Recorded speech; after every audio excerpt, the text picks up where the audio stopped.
So we have three questions for today. Right, sure. So can Jaish-e-Mohammed cause a war between Pakistan and India? So your question pertains to a possibility. It is not a certainty which you're asking. So possibility is a yes. Feasibility is a no. So why I say possibility is a yes is because if you see the course of action over the last 3 decades, where terrorism has been the bread and butter of Pakistan to enforce casualties on Indian armed forces and mostly civilians as well. Today, we are at a stage when Jaish, which is not that old, but it's about 2 decades plus, they are capable to create and stir a kind of a philosophy which is embedded in Pakistan through its own ideological drive. And I will just explain that. In 1971, when Ziaul Haq was the president. And that time, Pakistan actually made the doctrine which people very loosely talk about that, 1,000 cuts. That's what they thought about disintegrating India. But the genesis and edifice of all that is a book which is written by Brigadier Malik there called The Quranic Concept of War. And this is a book which Ziaul Haq masterminded and was like a tutor with Brigadier Malik to curate this. This book has thereafter been used quite extensively to indoctrinate the Pakistan army as well. So, at one hand, you have the political class, which has been talking about the Islamic Caliphate, and more so because they were trying to disorient the entire Middle Eastern countries towards Kashmir while taking a lot of funding and taking a lot of ideological support to run as a custodian of the Islamic Caliphate. Then came the military together, which actually consumed the Pakistani army thereafter. And then they became the sole owners of this proprietary, and the polity became a puppet of the military itself. And both of them in the Cold War era, when the Americans came into Afghanistan and they wanted to have that standoff with that time the Soviet Union, they used Pakistan as a vassal state to create these mujahideens and these small terror groups who were there, and their entire purpose was in the Cold War to be against the Soviet Union, currently the Russian Federation. So in that entire milieu, the terrorists got a lot of prominence, and Jaish is one of those who has not only been groomed and trained and nurtured, but financed not only by the illicit routes and the funds and the trust they have created, but also through very legitimate routes where they put back the previous money which they earned as gratis and as their payment for service through very legal routes, which also include trade and other investments. And Osama bin Laden was very close to this group in terms of its ideology and funding both. So now you are at a point where this group has gained a lot of prominence in the polity of Pakistan, the generalship of Pakistan, because the terrorists of yesterday have today made inroads into polity and also the uh, think tank in the military. So their voice counts. And that is why I say there is a possibility that these people can force the hand today of the military because they are part of that entire ideology. And of course, the polity of Pakistan will succumb to that idea to do something. And the question is how and when. So when you see this particular time, when you are seeing the Indian state in the month of summer to October, that is when the maximum infiltration and terrorist attacks takes place. After the abrogation of Article 370, they have not been able to do anything substantial to prove their existence. So now there's a tremendous pressure on the Pakistani establishment, the deep state, to make something happen. And I think that is the possibility. Coming to the feasibility, that is where the question mark happens. You just heard our Honorable Prime Minister Shri Narendra Modi say very clearly that there will be acute punitive action taken hereafter if Pakistan carries out any terror attack. So I think this red line has been drawn, and they have just seen an exhibition of a day and a half, maybe one night plus, of Indian operation, courtesy to our friends in Russia who have been our friends for long, who have been able to give us the hardware which we wanted, and we have been able to buy that. We have been able to co-develop technologies like BrahMos, which we own, co-own. I think these parameters and these indirect precision munition guided missions, support of our friends, and the tri-service action has now made Pakistan think, because when it went running to the United States to get this war to a pause, it's just a pause, it's a momentary pause depending on their behavior. So I think the feasibility becomes a lot more tougher. So while you say Jaish-e-Mohammed intent, yes, can they have that kind of support to do something, in terms of skirmishes or some terrorist attacks or lead them to a war? It's all, incremental. So they did attack in Pahalgam.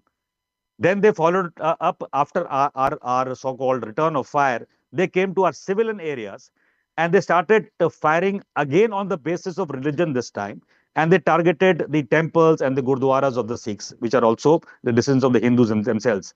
So I think thereafter, when they again got punished because we took off their launch pads and radar sites, they then targeted our military air bases. And that is when, within an hour, they got the appropriate response, and our fleet in the Arabian Sea was more aggressively postured, and that's where they actually had some kind of a blast. That there are currently rumors that when we struck one of their airfields, the concussion in the earth was so high that it disrupted some construction which was holding some munition, which could have been radioactive. So I think I will very politely summarize that Jaish-e-Mohammed has got the possibility and the brains and the will to do something stupid to take Pakistan to war. But the feasibility of the Pakistan state and the deep state and the military to go to a war has to be with a lot of caution. Otherwise, the days are numbered in terms of their ability to carry out these strikes and even maintain their defense preparedness. Because if India keeps striking their vital assets like this, they will actually be under a burden to again buy these kind of equipment and hardware, which they don't have the money for. They're still running to the IMF to get the money in. So that's the answer. Jaish-e-Mohammed, I don't think so, has got the feasibility and the capability to launch anything against India. And as long as India is prepared, the deterrence value is very high today. Okay, thank you so much. Also, can this be classified as a local media war? See, when you say local media war, so you are only focusing on the media part. So let me put it in perspective. Media or perception management or perception warfare is an ongoing continuum. It's not to do with 4 days or 3 days, right? So you take your minds back, and since Russia, as our friend, and Soviet Union earlier, has been following what's happening in the subcontinent here, you will realize that 3 4 decades ago, when Pakistan propped up their ideological standpoint for the Islamic Caliphate for funding and everything else, they actually used a lot of money from Middle East and a lot of money coming from the West, especially the US, on various intentions of weaponization or any other garb of humanitarian effort or healthcare or education, whatever they got the money for, or climate change. Most of that money went for two things. First aspect was it went for the defensive posture of Pakistan. So this thought Sialkot, for example, I'm giving. If Sialkot was near to the international boundary, they made many obstacles there. They used the World Bank money, every money there. Then they used the same money for training camps and terrorism to emanate. And out of every 10 terror actions taking place on earth today, you will find at least 9 Pakistanis are involved in some way or the other.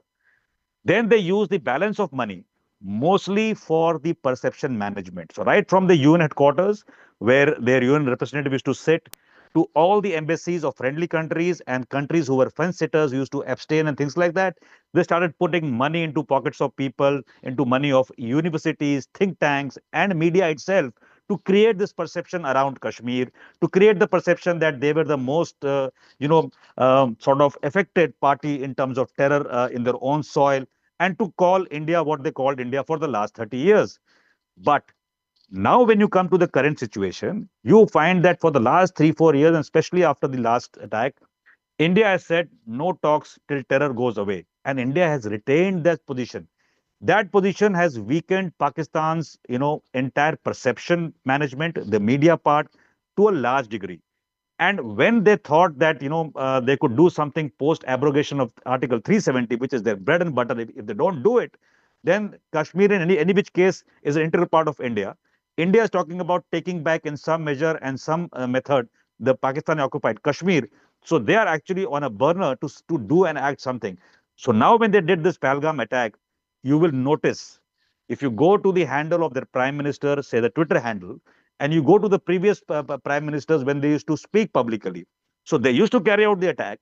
But they should talk very nice to the world fora and say this is internal thing in India. Some militants have done it. This time, after General Munir's statement just before this attack, when he drew the line to call all non-Islamic people and states as kafir, and he went on to say that no, they have to be sorted out, and Kashmir is very, very much on the table for them. After this attack, you find nothing remorseful from Pakistan's side actually. That means the state was involved, and they very boastfully, just to compel the West as a blackmail effort, they said that we have been doing this dirty job for a long time, even for others. Basically, UK and US, they tried to mention.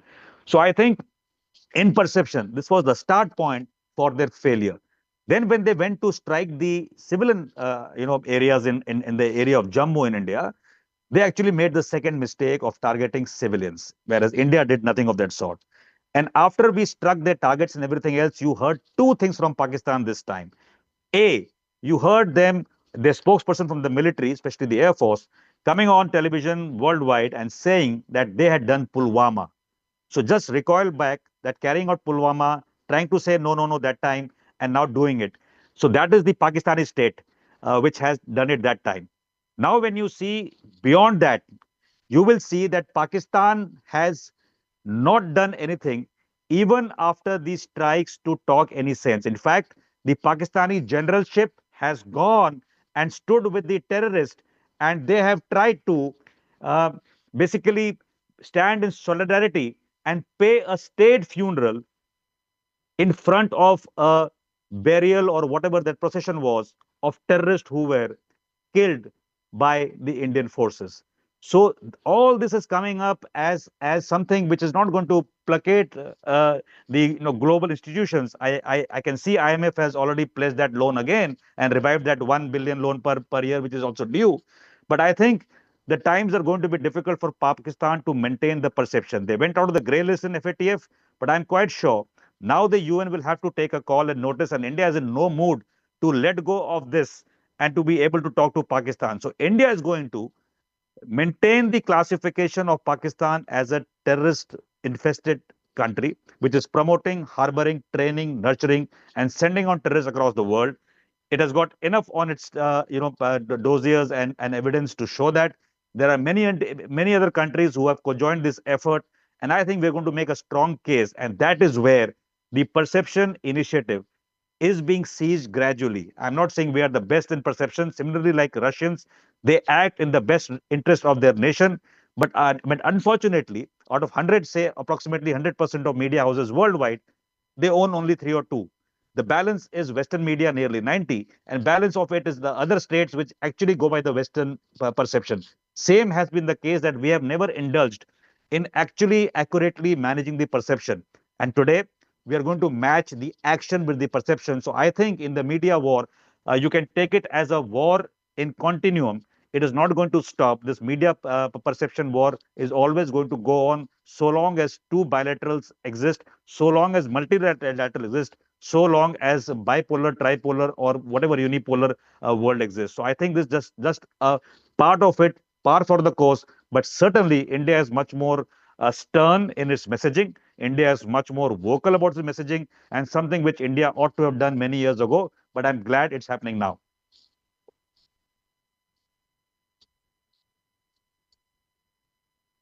Okay, thank you. And the third question is how realistic is a nuclear war between the two powers, or is it just a show of force? And how can Russia influence the conflict? Right. So let me just touch the nuclear part briefly. India had no first use nuclear policy doctrine. And when you go back to the 14, 15, I think 15 early 2015, when Mr. Parikar was our defense minister, we said that we may not be able to hold on to that kind of a doctrine. We have reiterated that doctrine very recently, 2 days ago, to say that no first use is not applicable. That means that our ability to detect the movement of Pakistani nuclear assets and delivery platforms, all combined with our superlative software enabled imaging from top by the ISRO and also the satellites of our friends, today make it very, very positively feasible that India will be able to pick up these signatures. even if there is some place from where they float a missile. So if you understand, the missile system has got a ballistic kind of a pathway, whereas the missile systems which we have made, the cruise missile, for example, the BrahMos, which we have made together with the Russians, those are supersonic. They can fly nape of Earth. They have terminal guidance, midterm guidance, GPS-enabled guidance, and they can act with precision. So you understand the speed at which the ballistic missile will take off from any launch pad. And Pakistan is a very narrow country if you see it, so, right? So it all can be mapped very well with a few satellites only. Then the ability of the strike to happen as a counter strike in two ways. Firstly, against that weapon system can happen in the Pakistani territory itself. That's the first, warning and alarm for Pakistan. The second is, even if they're able to launch one, you can imagine with what audacity will they be, sort of terminated in terms of a country they are. So I think this nuclear bogey has gone for too long. For the years before 2014, and maybe say till about 1995, this period, Pakistan has been getting away by firing across the LC, doing cross border beheadings, killing our innocent civilians, firing at our positions, and getting away because each time they did it and we thought of doing something, they started talking and saying that let's come together and talk and dialogue. And the world used to tell us, you must talk, and we talked. Since that talking has stopped, it is very, very difficult for the world to convince India anymore that what it should do or ought to do. So I think from the nuclear perspective, the nuclear bogey has been called out. We called it out in terms of our strikes in Balakot. It was not a small strike. That time we actually crossed the international border and the line of control to strike those targets. Thereafter, they sent their few F-16s to raid a headquarter. It didn't, have any effect, and we were able to counterfoil that as well. This time, thanks to our friends, thanks to our air defense assets, thanks to our capability in terms of Sukhois from Russia and the Rafale from France and our old indigenous platforms and the old platforms of Russian origin as well in terms of AD, we have been able to not only strike back at the incoming swarm of drones from Pakistan across the spectrum of our country, right from northern parts of Leh to Jaisalmer, we have also been able to launch with precision and make Pakistani Air Force incapable from at least 9 to 11 air bases and also hit on its critical dumps of munitions and stores. So I think that is our capability. Now, coming on to saying very, very, very emphatically that the nuclear bogey will not be tolerated by India, we will draw the red lines. The first red line is any act of proxy, any act of terror is an act of war. I think that seizes the initiative for India, and India can surely build up on the momentum beyond that. Coming to how the friend Russia can help us.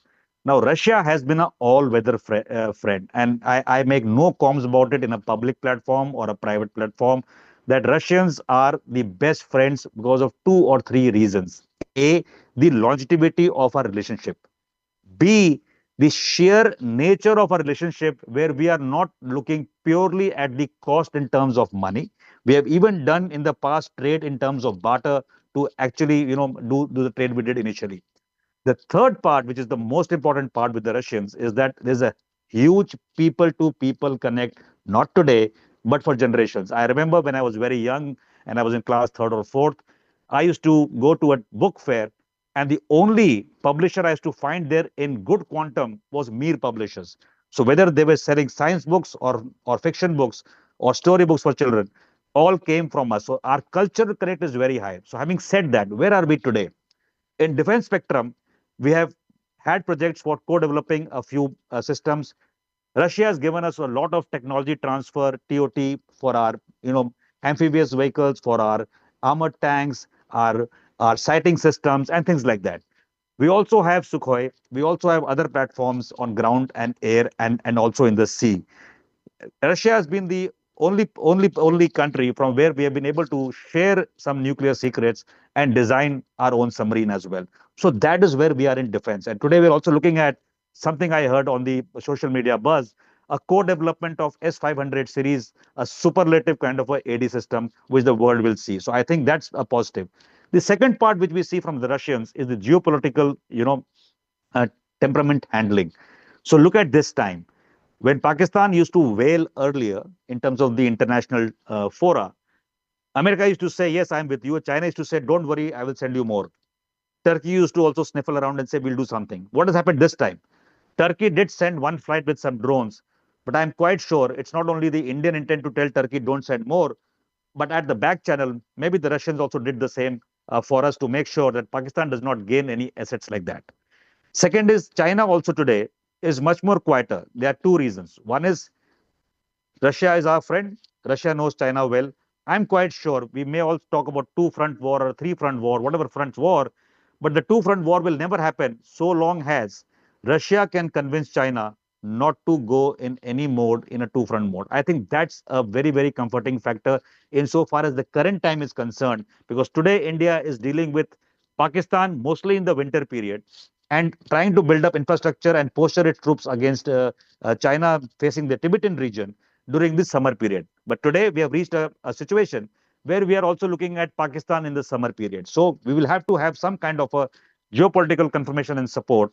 The second reason why China is quiet is not about the Russian Federation. It's more because China has evinced interest to become closer to India again in terms of trade and economic growth, because it's having a very bad standoff trade-wise, economy-wise with the United States of America. So I think that is where it stands. The third factor, or the fourth factor maybe now, is with the Russians is that in many other spheres of influence and technologies, deep tech, innovations and R&D is somewhere we connect very, very well with the Russians. And this will be an ongoing process to create assets, systems and softwares which will enable India to become much more lean and lethal in the years to come. The other part is that people also ask me that, in all this, what happened in four days, we didn't hear the Russians, saying very, very, very emphatically over a television set that they are with India. I'm quite sure with a friendship like that, it need not be announced every day.